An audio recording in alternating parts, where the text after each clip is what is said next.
Good morning, beautiful people. Marie Alessi here. I had these two topics on my heart over the entire weekend. I've just spent a weekend with amazing entrepreneurs and business owners. We got together to inspire each other, to support each other, to brainstorm in terms of growth. How can we reach more people? How can we help more people?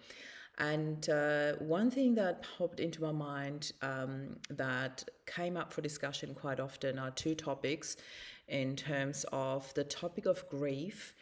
I would actually rather call them two myths that I come across over and over again. So I decided to take this as an opportunity and share a little bit about them in my meaningful mindset, because how beautiful is it when you actually start to shift your perspective around those two myths, or maybe let's call it a little mythbuster session on Monday morning.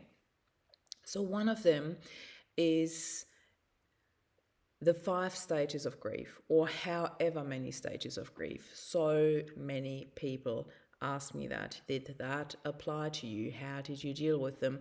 And my answer is always they don't apply to anyone, because there are no stages of grief like people like to label it. Here's the thing.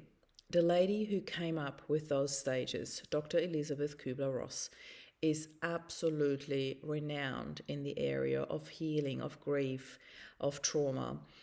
So most people would have at least heard of her, if not at least read one or two books of Dr. Elizabeth Kubler-Ross. And here's the thing. Those stages of grief were never meant to be, were originally not stages of grief. They were stages of terminally ill people. I want you to think about that. When you think about anger, denial, bargaining, when you work through those stages that are labeled the stages of grief, doesn't it make so much more sense once you realize there were actually stages of terminally ill people? I never felt any anger when Rob passed. I never felt any bargaining or denial. It certainly felt surreal at times, I can definitely say that. But yeah, I want you to just sit with that and really think about those stages of grief when you think about how they would apply to terminally ill people. It makes a lot more sense. So, my biggest thing is that I believe we need to stop labeling who we are, how we should act, where we should be, how we should grieve, how we should heal, if we ever heal. If we stop labeling ourselves and putting expectations on our own healing journey, where we should be and how we need to act, and really just come back to our hearts and learn to listen to our heart again, I know for a fact that we will all be better off doing that. And if you don't know how, please send me a message. I'd be more than happy to have a chat to you and guide you there.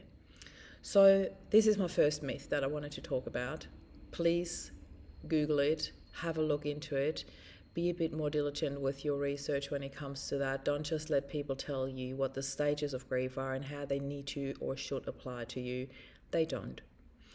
So the second myth, which is probably even bigger one for me, is the myth or the idea that the more you loved a person, the more you will grieve. The deeper the love for one person, the deeper your grief.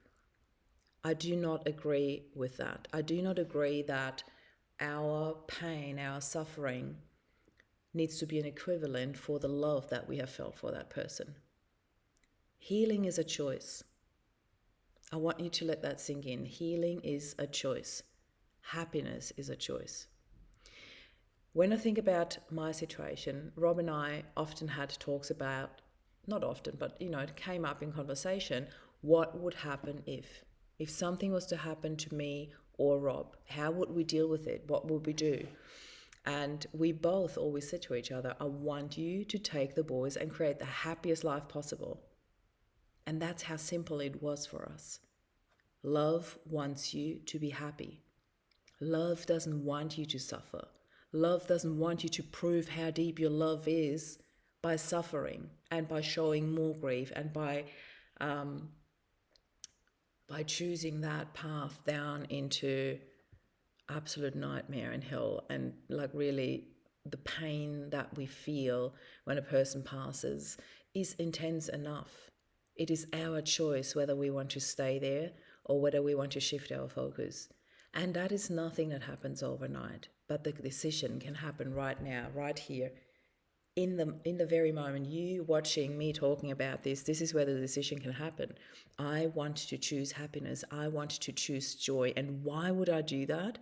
Because this is how I honor Rob. This is how I honor my late husband. I have a life. Life is a gift. I understand that we don't always feel like that in every single moment of our lives. I get that. Life comes with ups and downs. And an adversity like my husband dying is certainly not one of the up ones in my life. I agree with that. Yet how I respond to it is my choice. And Rod was the one who taught me about the concept of choices. We have a choice every single day, every single moment. Do I tap into the down feeling, the sadness, my heart is falling apart? Or do I tap into hope, into decision making, into happiness, into joy, into watching something that lights me up, into turning on a song in the morning that gets me up to dance? We have choices every single day, every single moment. Healing is a choice, happiness is a choice, love is a choice. It's a choice of focus. Where do I want my focus to be? I do not need to portray sitting in pain, in suffering, in hurt, and talking about all the sadness and the hurt side of my grief. I choose happiness because this is how I honor Rob. I choose happiness for the boys because this is how I want them to live their life. I am well aware that I am now their only role model. They don't have a dad anymore in their life, so I am their main role model in their life right now, where they're at right now. I understand they've got a beautiful circle of friends. They've got teachers. There are role models all around them, but when it comes to parenting, I'm it. So I need to be very mindful of who I am, who I choose to be, who I choose to show up as every single day to inspire them, not to drag them down with me, not to show them how to fall apart. I want them to understand that it is okay to show emotions and it is okay to be sad, but it is also okay to step up again, to stand up and to rise from that and to move forward and choose your focus to be on happiness. Make choices that enhance your life and brighten your smile and not drag you down.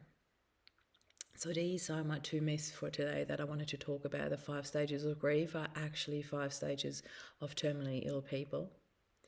And the portraying the amount of love that you had for one person with the amount of grief, and that it has to match that. The deeper you loved, the deeper you grieve. I don't agree with that.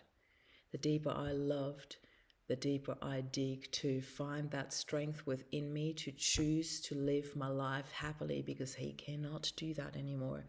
And I'd be damned to not stand up for Rob and say, I'm going to do that for you, babe.